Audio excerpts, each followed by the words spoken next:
Hi, and welcome to another Beyond Sunday. I'm Brandon Walters, Reverend James King. Thanks for being here today. Hey, I'm glad to be here. It's been a while. Yeah, it has. It's time for us to get back into it. Absolutely, let's do it. All right, well, I'm going to throw some stuff at you today. Okay, and I'll catch it. Okay. I want you to run with it. Is that Oh, okay. Well, I'll try to do that too. I want to talk about this concept of highest joy. Highest joy, So, yeah. like, what's your definition of that? Well, you know, I believe it's important to follow your excitement and to allow or to do the things that your heart wants you to do. To follow your heart. You know, your heart should sing. Your molecules should move. You know, you should do those things that bring you satisfaction.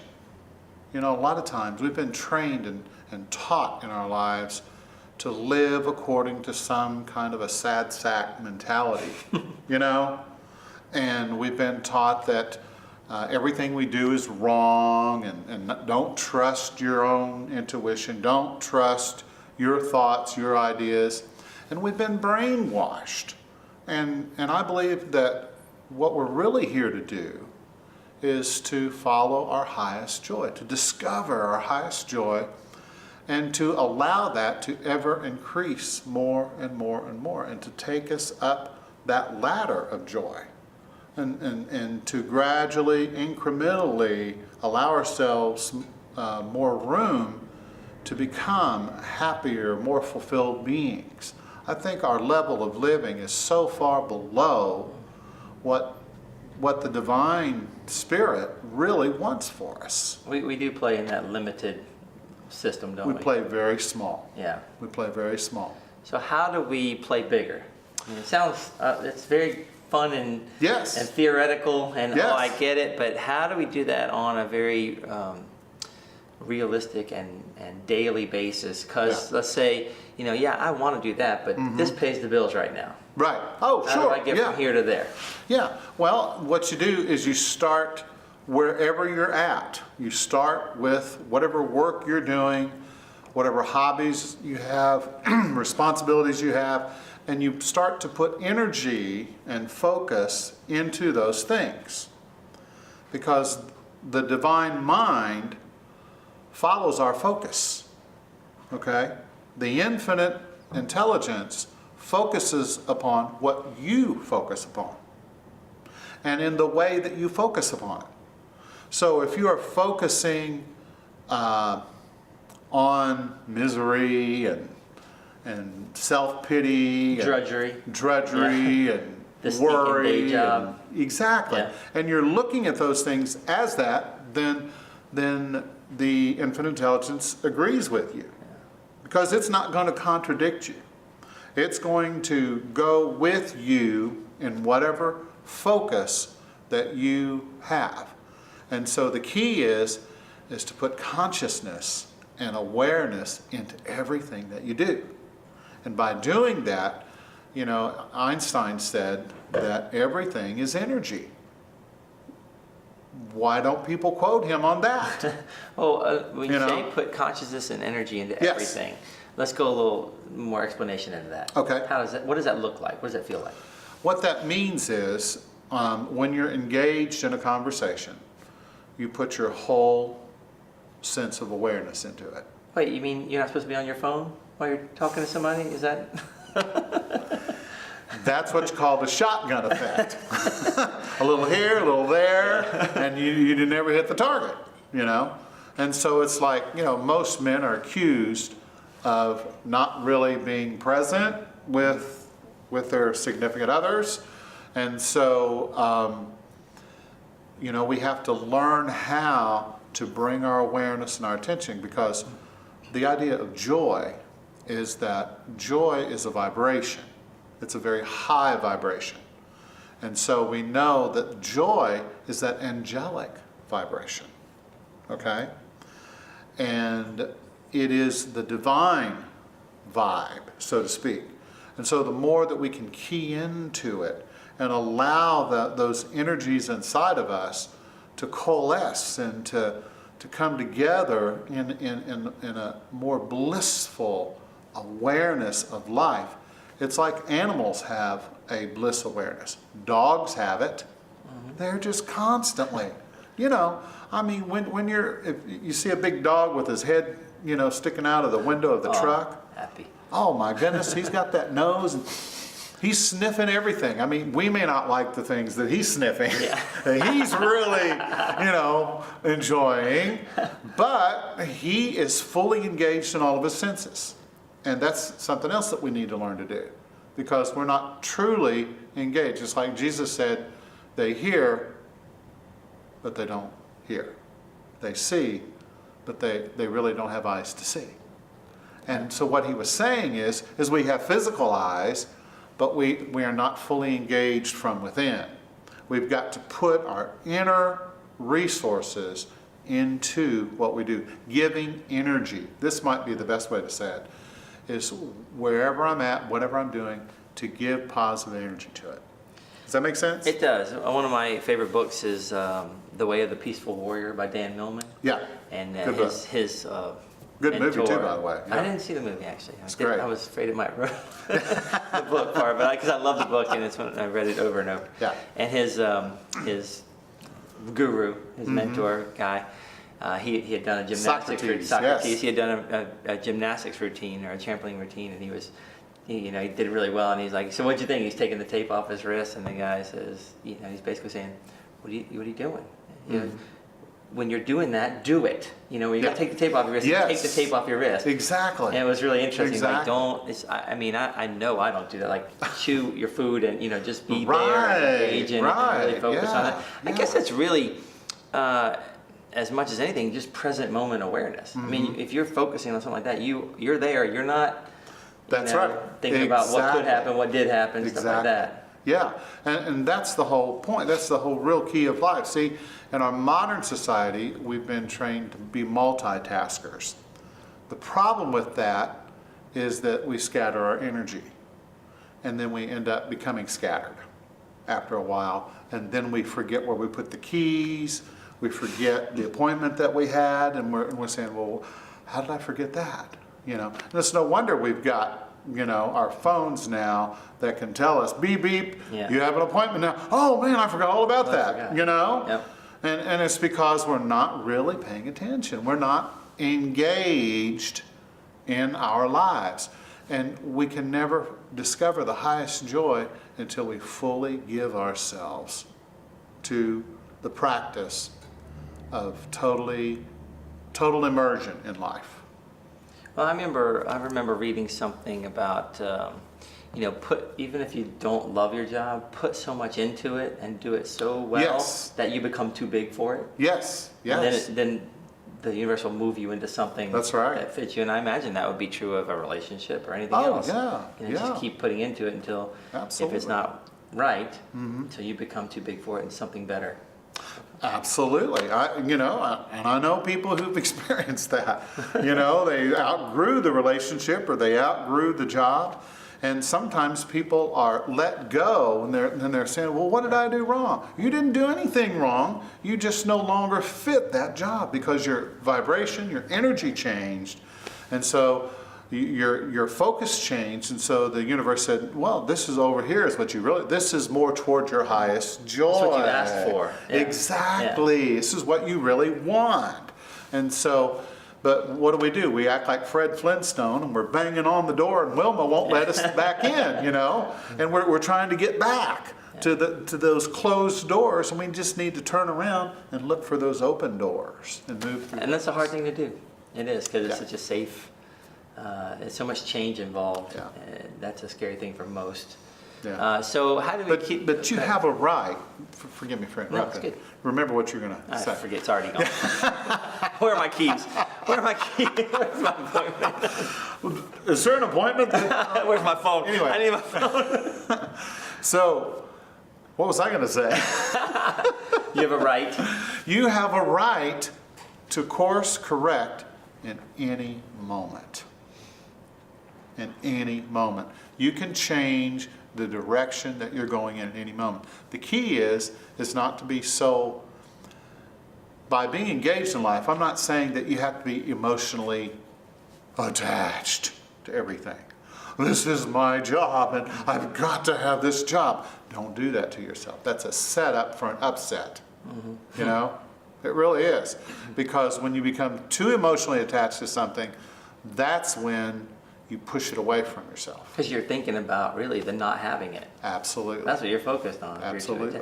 Yeah, there's a friend of mine really has worked hard on this, and he's gotten so good at just totally releasing attachments to any outcomes or time frame. Yes.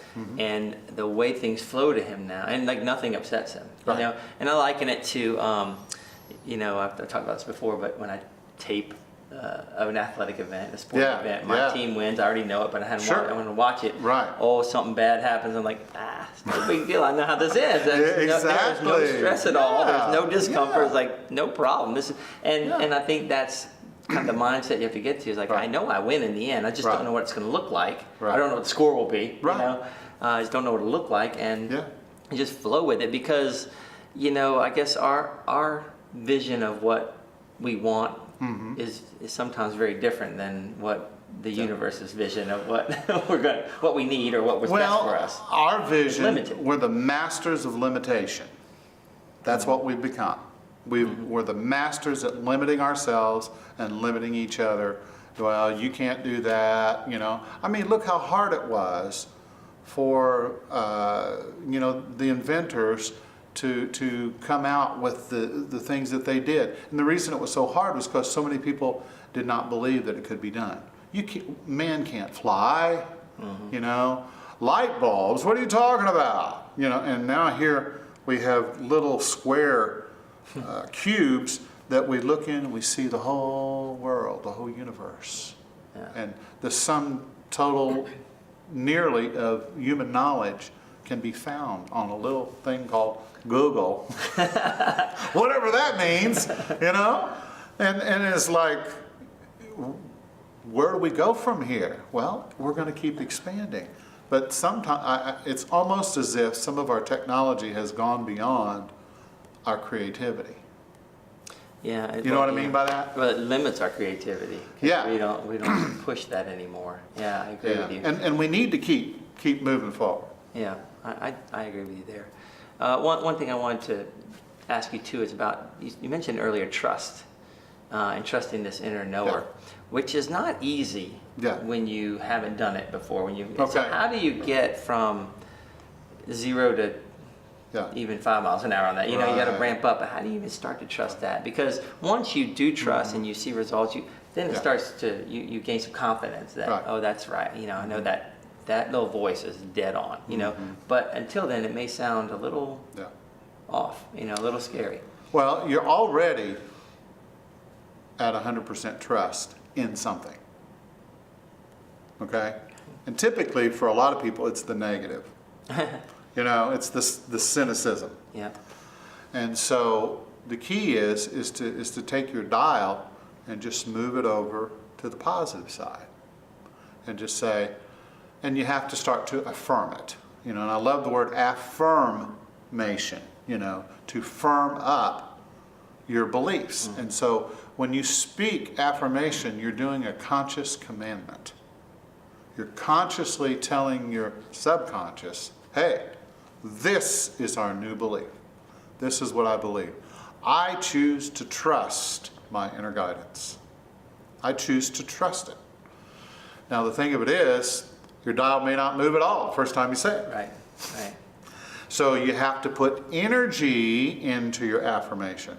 And a lot of people are starting to do movements when they do their affirmation, because there's something about that that's almost magical. You know, when you start to move your body and maybe do some kind of Tai Chi or yoga. I walk. You walk. There you go. Perfect. As you're walking, there's something about your body as you're crossing. You're connecting both sides of the brain, according to Brain Gym. Right. You know, you're connecting both sides of the brain, and so you're getting the creative plus the analytical, and you're marrying it together. And so you're analyzing, but it's not so much in a negative way. You're just kind of looking at things and considering different alternatives and contemplating. You're in that creative mindset, you know. And you know all about that because that's what you do. You know, you constantly creating. you know, Yeah, in your work. Yeah, but it's different. I mean, work and life are very different because I'm creating in a very different way. Why? It's just a very different way, and with a very different energy. You know, Okay. there's something like this is work. Yeah. This is manifestations that I want to see. You know, it's very different. Right, This is for right. somebody else. This is for me, kind of thing. You know, it feels Yeah. like that to me. Okay. Okay. Okay. But yeah, and I think it's probably easier for work because I don't have as much attachment to it. Well, there you go. Which is, Yeah, there you go. And that's a big part of it right there, because the less you can be attached to outcome, then the more likely you're going to get a good outcome. Well, it does sound like as we speak here, as we keep this conversation going, it's a big key to your highest good is being able to let go. Yeah. But To that's let so go. much easier said than done. To let go of what you don't want and to embrace what you do want. And it's important to say that this is easy for me. Okay. I think it's even letting go of what you do want. Okay. Because you get, you know, like I want that. Okay, I want it, and then I'll just leave it to Right. you. You know? focus on it Faith- for 15 minutes and then you let it go. I have had things, and I'm sure you probably have too, manifest in my life like that by just simply saying out loud, you know, I'd really like to have right now Well, I this. think everybody's done that when And somebody then all of a calls them sudden, unexpectedly. somebody calls and Yeah. it's right there. Yeah, or you thought about the person and all of a sudden your Yeah. phone rings and there they are, and you know that kind of. If you pay attention, synchronicities like that, or if you can call them that, Yeah. or manifestations are so abundant. They're everywhere. When you're not so locked into, it's got to be this way, Mm-hmm. it's got to come that way. It's like the other day here on the property, you know, one of the fellow who takes care of the property, he said, you know, we need a, there was a couple pieces of equipment we needed. I said, all right, let's just trust and believe that somehow that's going to come. And I kid you not, got a call from a guy the next day, and he said, I wanted to donate this and this to the church. Exactly the things that we had just talked about. That's great. You know? Yeah. So I know it works. Oh, It works. And so you think about, okay, in that moment we were playing, we were having fun, we were just saying, yeah, we'll just not worry about it. We'll just let it come to us. And it came. I think that's key too. You have to be in that space Yeah. of being able of allowing it, Right. because it's not coming if you're worrying about it Yeah. or even in any kind of negative space. I Oh, think. yeah. Well, and that's where you want to play more in your life. You know, you want to learn to enjoy whatever it is you're doing. There's nothing that's too low for you to do. There's nothing too high for you to do. It's all the same. You're just playing with the raw materials of life. And we're all these creative spiritual wizards, you know, and we're creating and playing with our lives, and we're learning how to put things together and to speak, you know, consciously command what we want by affirming what we want on a regular basis, you know, moving the body at the same time, feeling it, Seeing with different eyes. seeing it, you 'Cause know, if you want to see imagining beauty, it. if you want to really, you know, you got to look. Just look Yeah. for it. Yeah, But it's I think there. we get blanked out in our little. That's right. I think routine kills Yes. us the most too. Yeah, it does. Routine can be, and you just gotta, you know, take a different way to work or. That's right. or That's just, right. You know, Yeah. when I go for my walk and there's a bush of honeysuckles, I freaking love that smell. I mean, I love the Oh, smell of man, honeysuckle. yeah. And I never stop to just It's a smell natural, them. Just to beautiful stop. smell. I'll Yeah, take a minute yeah. and smell because I love it and it's Right. there for me. You know. Yeah, Like, exactly. And it's just a good thing. Oh. Thank you for these. You know, it's just a little Yeah. little thing, but it's Oh, something, man. and it gets things started. All right, so Okay. we're out of time. So Okay. I'm going to ask you one thing Yes. to end us with, to give us one thing to start on your way to highest joy. Okay. And that would be to start what you just said, to begin to notice the beauty, the good, things you're grateful for, the things that you love, that you enjoy. Talk about those things, focus on those things without too much attachment, but put energy in A it fun way. in a fun way, you know, and play with it. Play with it. Play with life, and the divine will come through you and do the work. All you have to do is just be a channel. Make sense? Well, It's on you now. He told you what to do. It's pretty easy. So we expect smiling faces if we see you, right? There you go. All right, thanks, bro. Appreciate it. Thank you, man. And we'll see you next time, Beyond All right. Sunday.